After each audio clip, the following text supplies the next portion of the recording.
how to buy crypto on Revolut. Hello everybody, welcome back to my channel. This is me, Bipin Vasnath, and today I'll guide you on how you can buy crypto on the Revolut.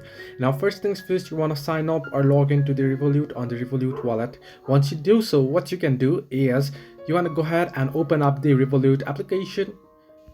Once you open it up and once you're signed in, you should get an face like this. Now at the list of options, you can see accounts, cards, stocks, and crypto. You want to simply head into crypto option. There on crypto, it'll ask you to select the crypto. You want to simply select the particular crypto there, and then you can see the you want to choose the currency, and then you want to go ahead and tap on buy. And once you do so there, it'll ask you to enter in other details and verify your details, and once you go through all the verification process, you'll be able to buy it. So this way you can easily buy crypto on Revolut. Hope this helped you. Do like and subscribe, and do not forget to leave a comment down below if you have any further issues.